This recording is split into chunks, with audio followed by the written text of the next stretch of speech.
Aaron Burr was born into an affluent family in 1756 to Esther Edwards Burr and Aaron Burr Sr.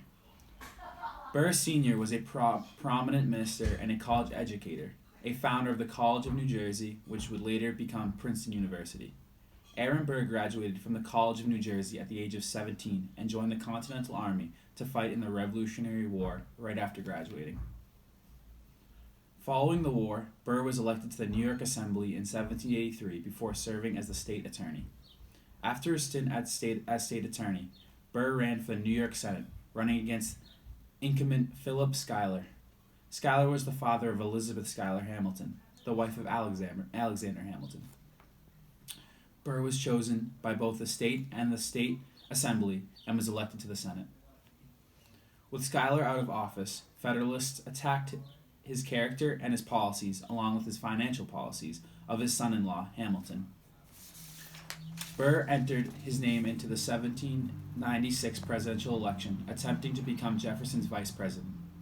However, John Adams won the presidency, and Burr returned to the New York Senate until 1797.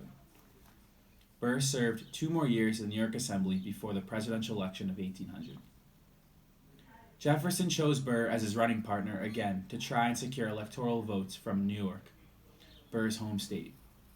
However, Jefferson and Burr both received 73 electoral college votes, sending the vote to the House of Representatives.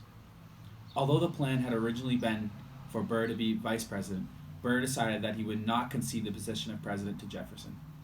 After 35 votes in the House that resulted in ties, the 36th vote nominated Jefferson for the coveted presidential spot. Hamilton had thrown his support behind Jefferson, who he saw as the lesser of the two evils, and helped Jefferson win the presidency.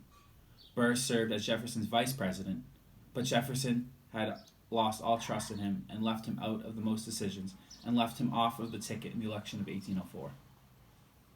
Burr ran for governor in 1804 as an independent, but lost to Morgan Lewis, the New York Attorney General. Burr thought that Hamilton had ruined his chances at winning the seat, attacking and defaming his character. Because of this, Burr challenged Hamilton to a duel, which Hamilton reluctantly accepted. Alexander Hamilton was the polar opposite of Aaron Burr. Born to a struggling family in the Caribbean around 1757, Hamilton entered the U.S. as a poor immigrant and enrolled at King's College, which is now formerly called Columbia University. However, when the Revolutionary War began in 1775, Hamilton left King's College to join the New York forces. After a few battles, Hamilton was promoted to lieutenant colonel, where George Washington noticed him and hired Hamilton as his assistant and advisor. As Washington's advisor, Hamilton mainly wrote the general's critical letters along with creating reports on the Continental Army and how it could be improved. A proponent of a strong and centralized national government, Hamilton left his post as an advisor after the Articles of Confederation were adopted, which he strongly opposed, believing they divided rather than united. Now just another U.S. citizen, Hamilton was admitted to law practice in Albany in 1782 before practicing in New York City in 1783. Hamilton was well known for defending British loyalists who were persecuted for their commitment to the English during the Revolutionary War. Hamilton was instrumental in repealing New York state legislation that discriminated against these loyalists. In 1786, Hamilton ran for the lower house of the New York legislature, winning a seat that he would assume in January of 1787. Hamilton attended the Constitutional Convention in Philadelphia in the same year after drafting up addresses to each state to encourage them to attend. Despite his staunch beliefs, Hamilton quietly observed and avoided most debates at the convention while serving on the multiple committees advocating for total control of states by the federal government. After the Constitutional Convention, Hamilton returned to New York, where he was appointed a delegate to the Continental Congress and was a strong proponent of the Constitution's ratification in June. When Hamilton's former employee, George Washington, won the first presidential election, he appointed Hamilton to Secretary of the Treasury, where Hamilton worked for nearly 6 years on policies that created the powerful federal government he had always desired.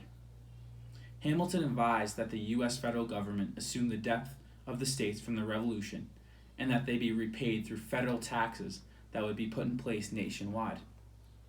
The only way that Hamilton was able to pass these taxes were by agreeing with Thomas Jefferson, the Secretary of State at the time, that the nation's capital city would be in the south, on the south of the Potomac. Compromises such as these carried on with Hamilton until he resigned from his post in 1795. Still, he advised George Washington, including helping to write Washington's famous farewell address, to which he contributed many of his own ideals. Among these ideals was the avoidance of political parties. Despite this, Hamilton became a leader of the Federalist Party, as he knew that parties were the only way he would ever be able to rise himself to power. However, in the election of 1796, the Federalists chose John Adams as their presidential candidate, who Hamilton saw as a threat to his policies. Hamilton supported Adams' position, Thomas Pinckney of the Republican Party, and when Adams won, Hamilton's reputation among Federalists was damaged beyond repair.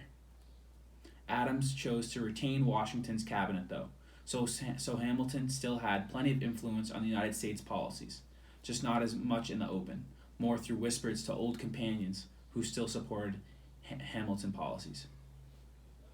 When the quasi-war between the French and the Americans began, Washington forced Adams to appoint Hamilton second in command of the American Army, a major general. Hamilton urged Adams to lead the army south towards Louisiana and Florida, but the conflict never reached that.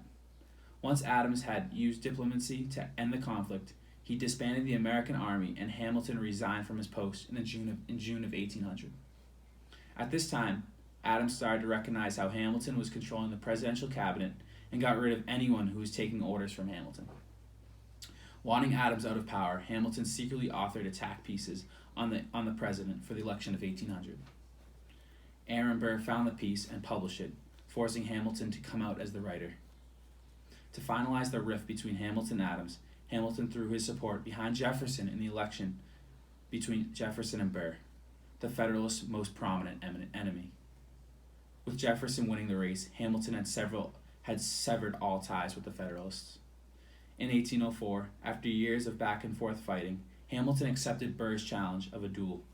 The two enemies met at 7 a.m. at the dueling grounds near Weehawken, New Jersey, the same spot that Hamilton's son had died in his honor in 1801. It is thou who has been putting shame on my name, and you, Alexander, will be the one who pays for it. Mr. Burr, it is not of my knowledge that I have done so. You have blatantly criticized me and my peers and made me look foolish. I demand an apology. I will not be giving out an apology to you. Any injustice brought upon me has been returned to you. You leave me no choice but to ask you to a duel if I do not get an apology. As you wish. I'm Nathaniel Pendleton, Hamilton's assistant. I saw Hamilton shoot a tree instead of shooting Aaron Burr to prevent bloodshed. Here's what I saw. Sir Aaron Burr? Alexander Hamilton. 1, 2, 3, 4, 5, 6, 7, 8, 9, 10. 3, 2, 1. I am William Van Ness, Burr's assistant. I saw Hamilton shoot at Burr but miss. This is what I saw. Aaron Burr? Alexander Hamilton. 1, 2, 3, 4, 5, 6, 7, 8, 9, 10. 3, 2, 1.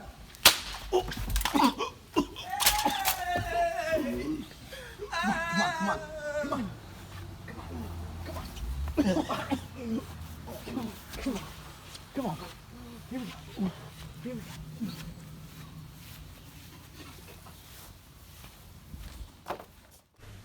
In critical condition after the duel, Hamilton is sadly brought home to Greenwich Village, New York, surrounded by the family, where he dies. In the aftermath, Aaron Burr is charged with murder in both New York and New Jersey, but eventually the charges are taken away and lapsed. Duels were illegal in every state of the Union, but they were never prosecuted because no jury would convict. Dueling was something that gentlemen did. It was a system outside the law and against the law, but it was something that truly everyone accepted. I wholeheartedly regret my decision in killing Alexander Hamilton. Ever since that day, my life hasn't been the same. After traveling to Europe and trying to find opportunity there, going out west, doing the same thing, nothing has come easy, and I haven't been able to make a life for myself. Now that I'm back in New York, I don't have any future plans yet, and my days are looking shorter and harder.